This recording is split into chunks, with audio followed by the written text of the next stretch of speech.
I ended up marrying my groom's brother after he abandoned me at the altar. Is Ariel to you, James, the legitimate wife you were promised? No sound. As my future spouse stood there, motionless, the cathedral was filled with a deafening stillness. What he saw in my eyes will stay with me forever. Calcification rather than melancholy or bewilderment. Instead of making the most important choice of our lives, he seemed to be solving a math problem. As everyone waited breathlessly, the seconds turned into what seemed like hours. This is just too much for me to handle because of these really basic words that broke my whole universe. James, my boyfriend of 5 years, turned and walked calmly away from me as he went down the aisle, leaving the guests gasping. Their screams resounded throughout the church. Somehow, it was more terrible. His deliberate gait suggested that he had given this a lot of consideration. Standing there in my $4,000 gown with a bouquet quivering in my hands, I felt the dreadful combination of compassion and sick interest as 200 pairs of eyes pierced me. Dreaming that you're caught in a public nakedness nightmare? Weirder yet, significantly bad. I was too stunned to do anything about the tears that were beginning to form, but I could feel them dripping into my makeup. Calm down, feline. Calm down. Peter, best man and brother of James, appeared out of nowhere at my side while everyone else seemed paralyzed with amazement. The one thing that seemed genuine at that time was his hand resting on my elbow. Following that, I lost all recollection. Disparate pieces.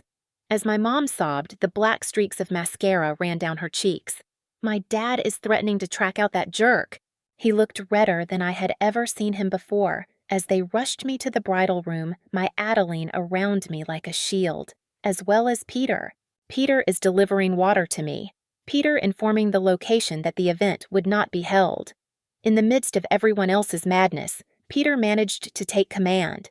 Peter kept an anxious eye on me, his expression as worried as his brother's, but also entirely his own. 3 days later, I learned James's departure reason. My relationship with Valeria has lasted for 8 months, according to the text, because it was a text, after all. Chicago will be our new home. My closest friend from college and maid of honor, Valeria, please accept my utmost condolences. This is the same lady who spied on my fiancé and helped me pick out my wedding outfit. The betrayal was twice as painful, and it made me gasp for air every time I considered it. Mikhail arrived at my door that night with takeout and a bottle of whiskey. As I waited in my apartment surrounded by unopened wedding presents that people awkwardly didn't know what to do with. As he poured me a drink, he told me that he didn't deserve you to be upset.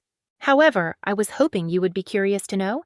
Your shared account was emptied yesterday by him. A whole $32,000.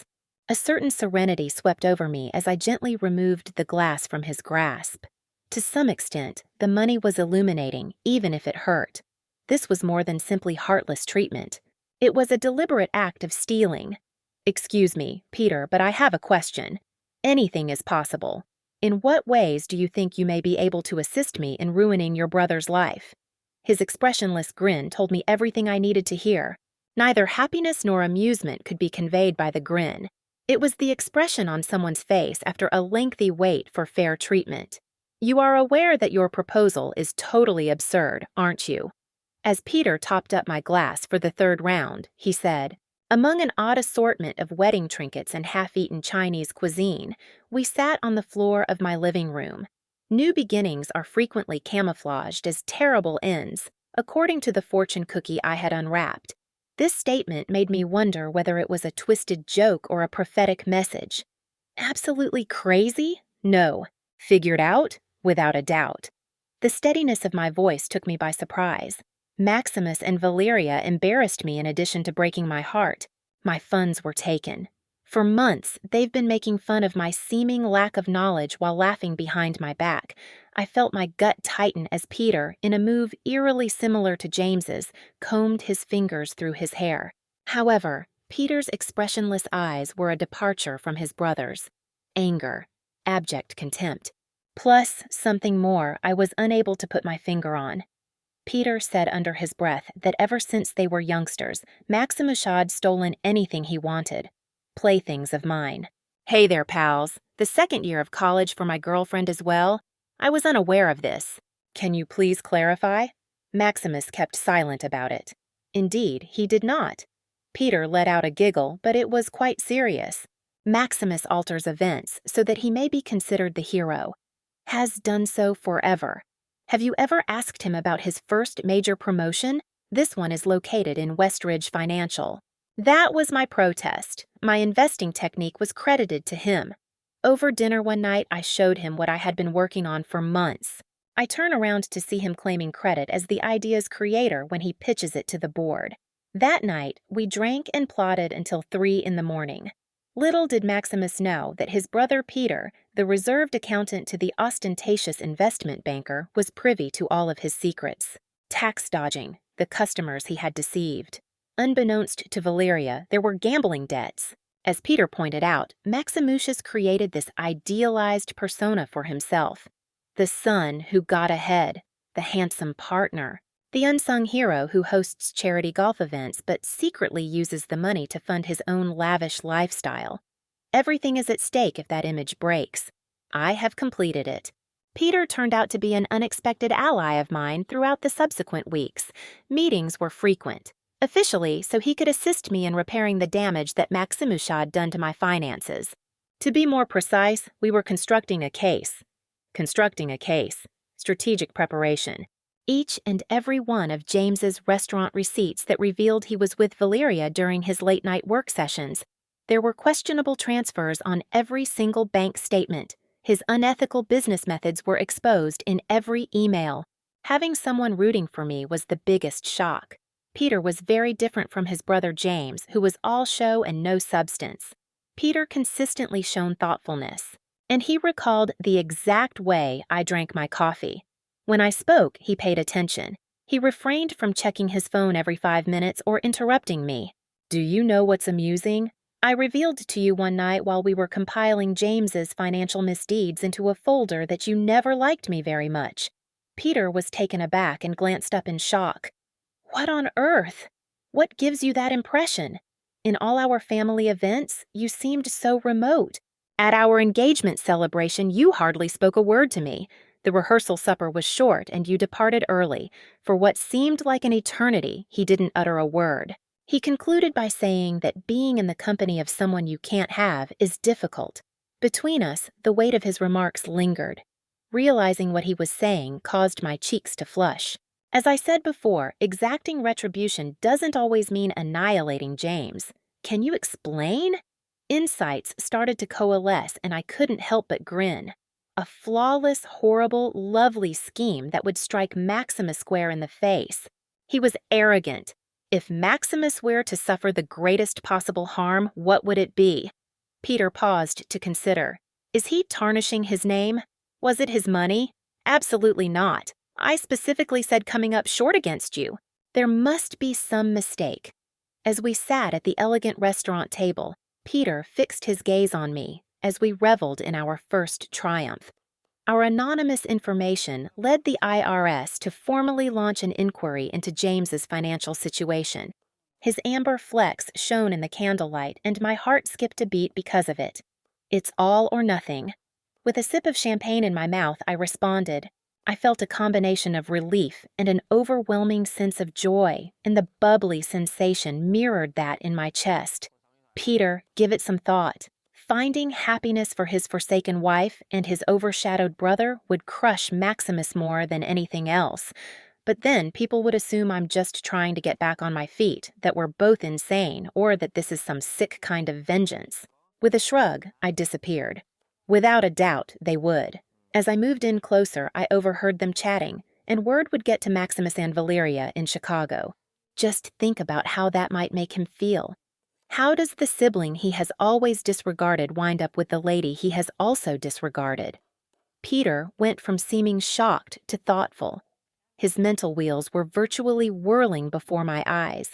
I hastily added, it doesn't have to be real, even though my inner voice raised a protest. All it takes to make an impact is a few well-planned public appearances and social media postings. Everything changed that night. We started making appearances together at places where James's acquaintances would be, such as family gatherings, community activities, and restaurants. With Peter's arm around my waist and my head resting on his shoulder, we pretended to be a newlywed couple who had discovered love after a devastating event. The only difference was that it wasn't fun. That was especially true when Peter's hand rested on my lower back for an extra second. It wasn't until our gazes locked across packed rooms that I felt an electric current rush through me. This is especially true now that our insincere goodnight kisses are really making me feel sleepy. At his cousin's wedding, 3 months after my unwed wedding, Peter whispered to me, "You don't have to do this." His soft palm rested on the small of my back as we danced slowly. I couldn't help but observe the shape of his jaw and the fullness of his lips as the gentle lighting made his skin seem golden. "For what purpose?" I inquired, my confusion palpable. "Yes, us, a plot for retaliation. I understand that you're still in pain, but maybe it's best if we part ways. Discover joy in life apart from James." In order to gaze at him, I retreated. "Is it your desire? Is that so?" The music shifted to a softer, more personal style. Other couples on each side of us wobbled. As his cousin Paisley and her husband danced past, she gave us a knowing wink. My desires, Peter started but suddenly stopped, have begun again. It makes no difference what I want. I really hope I won't do something you come to regret. Please don't let me be the Mitchell guy who injured you again. With the ambiance of the champagne flowing through my veins, the music playing softly, and the lights dimming, I did something I hadn't intended to do. His lips met mine. I didn't do it for attention or vengeance. I just wanted to. In the midst of our many late-night chats, supportive moments, and brainstorming sessions, Peter had transformed into my most trusted confidant, for the simple reason that his gaze made me feel more noticed than Maximus ever had. The expression on his face when we finally parted ways made all the suffering Maximus had inflicted on me worthwhile. Curiosity, longing, and an intensity that seemed perilously near to love. He used my entire name, Ariel, in a manner that made my pulse race. I rely on your assurance. Due to the fact that I have desired this, longer than I care to admit, I desired you, since before you and Maximus were even engaged. All notions of vengeance briefly faded that night as we staggered through the entrance of his apartment, our lips intertwined and our hands exploring. Maximus had become irrelevant. All eyes were on us. Regarding the serendipitous bond we discovered in the rubble of my once happy ever after. As the moonlight filtered through the covers in Peter's bedroom, I felt a tenderness in him that I had never felt before. With each caress came a promise, and with each touch came a query. Parts of me that had broken at the altar started to heal as our bodies moved in harmony. The harsh truth hit me when my phone rang at 2 a.m. I received a text message from an unknown number. "Just heard that you're taking advantage of my brother. Though it's a classy move, you should be aware that his main motivation for being with you is to get revenge on me. Inquire with him on the family company. Find out his true desires by asking him." I stared at the screen of my phone until the words became jumbled. "Hey there, James." He had come out of hiding to detonate this device after months of being silent. Peter was sound asleep next to me, his arms still wrapped around my waist in a protective embrace, so my first reaction was to stir him up. Still, I was unable to go forward. A seed of uncertainty that Maximus had expertly scattered. Inquire with him on the family company. Tell me what that meant. Though he never brought it up, Peter had hinted that he and Maximus were both destined to take over their father's construction business in due time. Was there anything I was unaware of? Anything significant enough to have Maximus speak up? Peter gently let me out from under his arm, and I padded down the hall to his home office. Before this, I had never snooped. After James's betrayal, we had based our relationship, or whatever it was, on honesty. However, suddenly uncertainty was seeping into my head like a poison vapor, occupying every area. Unlike James's disorganized workplace, the office was neat and tidy. Every item served its purpose.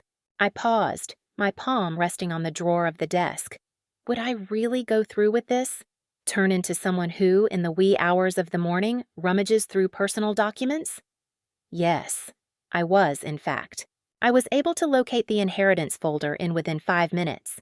There was a thorough plan that sent shivers down my spine, along with papers and Peter's contact with the family attorney.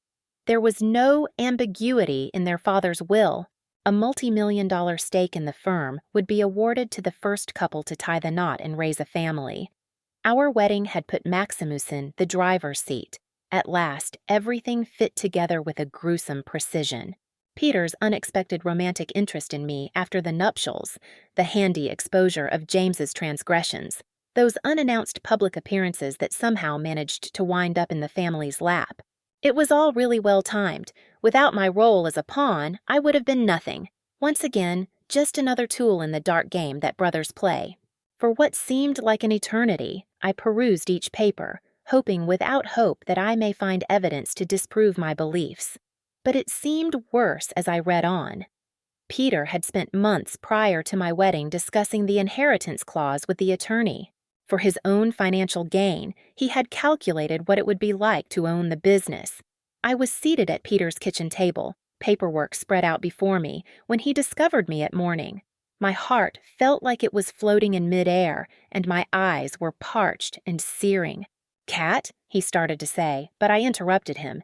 Did it all really happen? In any case, was I only a means to an end? Your inheritance? His face lost all of its color. This isn't how you perceive it. Is that right? Because it seems that I have exchanged one manipulative sibling for another. A positive aspect is that Maximus was forthright enough to leave me before to the vows. You had a longer game to play. Peter plopped himself down on the seat opposite me. I ought to have apprised you about the will earlier, although it is not the reason I keep it. Rising to my feet, I gathered my belongings. The worst thing, you ask? Your charms captivated me. In my mind, what we had was genuine, that I had discovered something authentic in this whole chaos. No, it's legit. I withdrew my hand from his grasp. I was aware of the bequest, yes. Yes, at first I did think that being with you may be an advantage in that regard. It became irrelevant, however, Kat, at some point. Nothing matters more than the love I have for you and the things we have created together than any business. Trusting him was important to me. Oh my, I really want to. But I trusted in the past, and you can see where it led me. Feeling completely alone in my wedding dress as the guy I loved departed. Repeating that would be too much for me. Permit me a moment, I eventually spoke out. Out of your way. Stay away from this whole poisonous family. His eyes betrayed a true sense of pain. But love had changed for Maximus as well. As I made my way to the door, Peter informed me of something else. Maximus returned to town, for weeks now. After learning of Dad's change in will, he is attempting to separate us, regardless of what he told you. My finger rested on the doorknob as I froze. So, what's up? Due of James's actions against you, your father deleted the marriage condition. His confidence in the company's leadership is the only remaining question. Peter hardly laughed at all. It turns out that people start to doubt your character when you openly desert your spouse. Because of the dishonor to the family reputation, Dad was enraged. After that, I lost all faith in anything. I just wanted some time and space to myself, away from the Mitchell brothers and their murky motives, so I could think properly. Farewell, Peter. My eyes welled up with tears as I drove away. Maxima sent me another text, and my phone beeped. Had a good conversation with Peter? Join me at Calloway's this evening at 8 o'clock. I will reveal all the things he refuses to. The words "I'll be there" escaped my lips against my every want to stay home. Maximus and I had our first date at Calloway's, an elite pub, many years ago, and I ended up sitting across from him at the bar shortly after I left Peter's place. I couldn't help but notice the irony. Nothing has changed. The dim lighting, dark wood tables, and familiar bartender who used to remember our drink orders are all still there. However, all other aspects had also altered. As he stirred his old-fashioned Maximus complimented you on your appearance. Not much had changed about him. The formerly endearing grin and pricey hairstyle now appeared lifeless and contrived. Surpassed my expectations.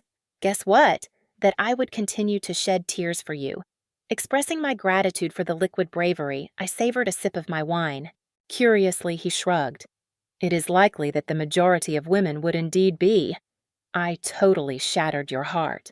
I had managed to ignore his haughtiness for 5 years, but now I saw it. Attractive nonchalance cloaked in casual cruelty. Had I really been that oblivious? James, I am not here to dwell on the past. Peter was mentioned in your message. Maximus came in closer, and the once lovely scent of his perfume was suddenly overpowering and oppressive. From the very beginning, my brother has been manipulating you. Was he the one who told you he persuaded Dad to amend the will? Is it anything he brought up that he's been investigating Valeria and me?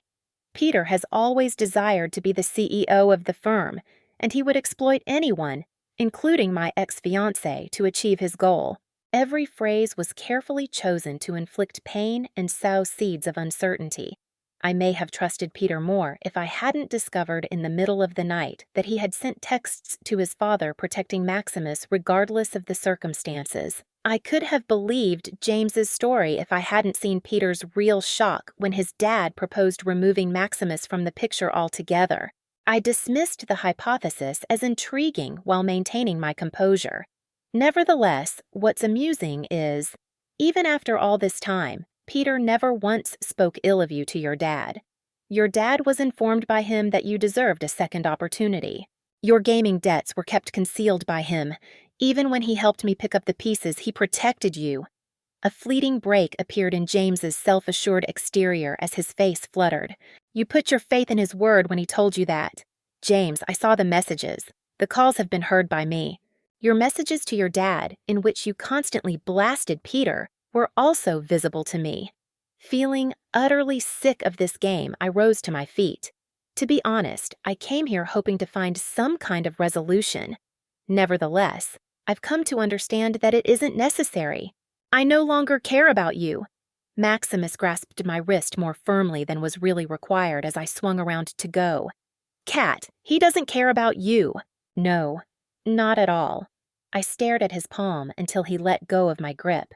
One key distinction is that Peter's affection for me is self-evident. In a myriad of subtle ways that you neglected to mention, he demonstrates this to me daily. Leaving my engagement ring on the table, which I had carried in my handbag for the last several months, I strode out the door without turning around. Leaving that pub was like letting go of the last burden I had been bearing since Maximus abandoned me at the altar. The way ahead seemed crystal clear to me. Peter, who seemed disheveled and anxious, let me in before I could ring the doorbell. His red-rimmed eyes and disheveled hair were the result of his playing with his hairstyle. Still another inherited quality that he finds appealing. I interrupted my meeting with James, Cat. His point was that you've been using me for your own gain the whole time, that everything between us has been premeditated, and that the will change was your idea. Something significant occurred to me when Peter's expression drooped. I made my way over to him. Forget about getting even. The business, the bequest, and public opinion are irrelevant to me. You and I are my only concerns. Our shared creation, crafted from the rubble. A new day had begun, and with it came optimism. I take it you're stating this. What I mean is that I have allowed my past to control my future for far too long. Maximus abandoned me at the altar, which was an embarrassing and unpleasant experience. However, it did bring us together. Perhaps it isn't justice in the conventional sense, but it certainly seems cosmically inspired. Peter seemed to be afraid I could vanish, so he gathered me tightly into his arms and held me close. I should have been more forthright about the will right away. I just preferred that you not assume that was the reason for my company. Is that so? From the start? After a little pause, he gave a subtle nod. In part, I will tell you the truth. By the time we had our third supper together, Cat, I had completely lost interest in the company. All I could think about was how much I missed seeing your grin. I didn't doubt him. It wasn't because I was innocent. Rather, he had shown himself worthy of my confidence in the little time we had been together.